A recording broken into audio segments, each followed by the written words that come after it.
Hace muchos años, en los tiempos primitivos, cuando el hombre empezaba a poblar la tierra,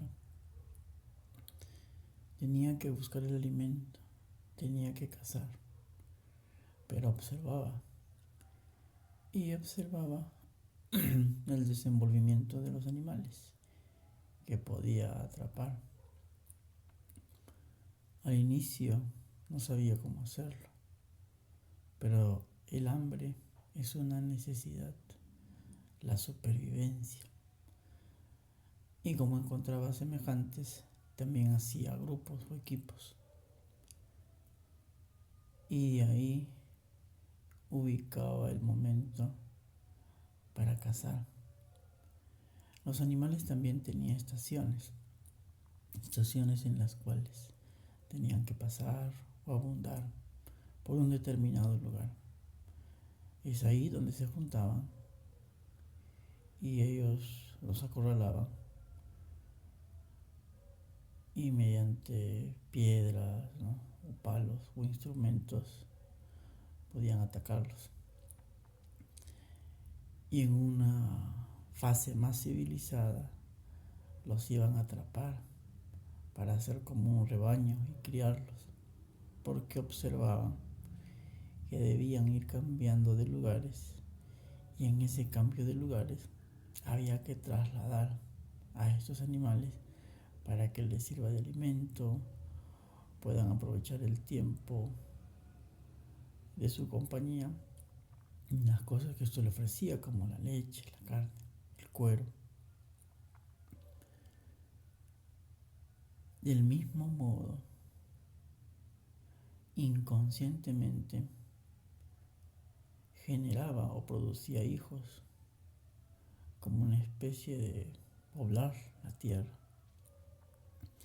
Y en esa población no había un control, una planificación de natalidad, y simplemente era una acción sexual de atracción, copulaban y emergían en un periodo un ser. Y ellos observaban como los animales también tenían sus ciclos. Ese ciclo era importante. Pero así como el animal veía en qué fecha aparearse para el tema del invierno y la llegada de la primavera, que era importante que naciera su cría para que tenga alimento, para que haya agua y que las flores o plantas y los animales abunden, de tal manera que no iba a pasar hambre. Podía cazar para sí y para su cría. Del mismo modo, el hombre en tiempos primitivos observó que las plantas emergían en un determinado periodo, siendo el invierno una fase de cuidado. Y podría haber observado a los osos en la invernación, como ellos se guardaban en una época, o la observación de las hormigas, que podían trabajar un periodo y en los periodos fríos ya tenían un almacén. Como en la época inca, en el tiempo de buena cosecha, generaban alimentos y los guardaban en tambos o almacenes especiales para que sirvan de protección en el momento en que no haya producción de alimentos. Incluso usaron técnicas para poder secar los alimentos, ¿no? Hablemos del charqui, la carne seca, carne de llama seca, el chuño, ¿no?, la papa deshidratada a altas temperaturas, que en regiones se hace más propicio. Igualmente, los hijos, ¿no?, venían en épocas en que iba a haber abundancia o cosecha. Era una especie de planificación. En la vida nosotros nos hemos ido desarrollando pero hemos escuchado el término, uy, fue un hijo no planificado. No estaba en mis planes el tenerlo. Y a veces lo puede compartir con el hijo, ¿no? Le dicen, tú naciste de casualidad o de un chiripazo. Y luego uno se faja en el buen término criollo y orienta su responsabilidad, sus fuerzas, su cariño, para que a ese niño no le falte nada. Cuando no hay planificación, viene el hijo, ¿no? Se piensa en el aborto, se piensa en dejarlo o abandonarlo. Entramos en desesperación según las etapas de las edades.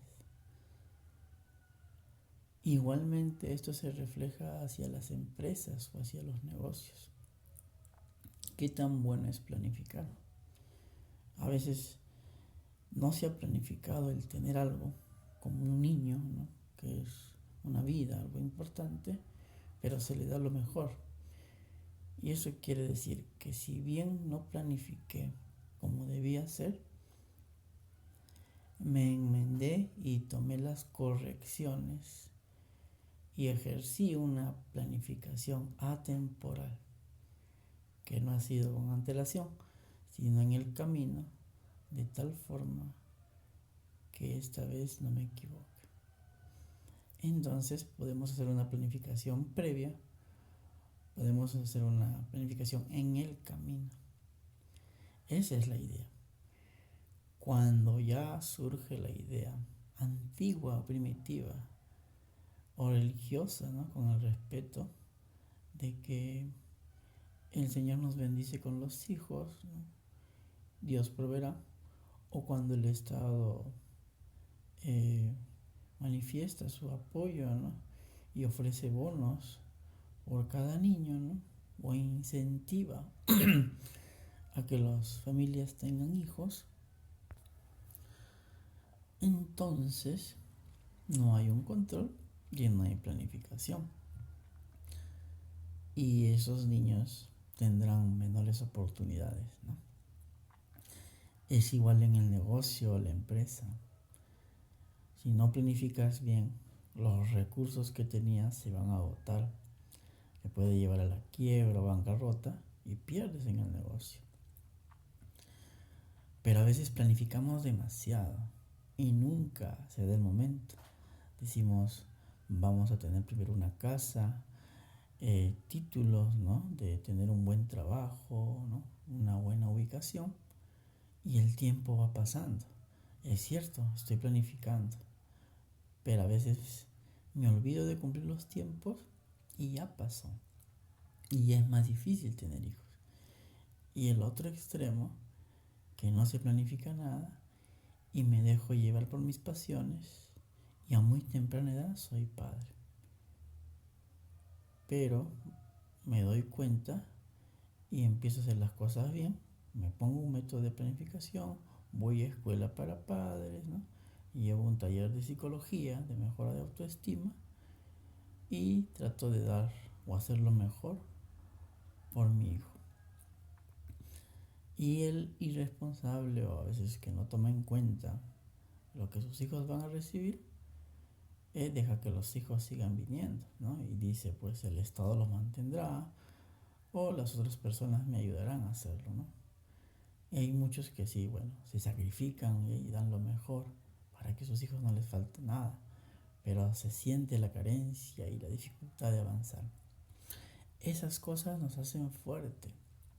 Los niños que a veces nacen con carencias tienen mayores posibilidades de éxito y supervivencia en la vida, siempre y cuando sean orientados por buenas personas y decidan por caminos correctos, porque también se pueden ir al otro bando y hacer cosas diferentes. La planificación es importante, pero a veces hay que arriesgar para tomar decisiones, sea en un emprendimiento o en un trabajo, para entrar o para salir. La planificación es una herramienta, pero a veces hay que lanzarse al ruedo. Que tengan un genial sábado.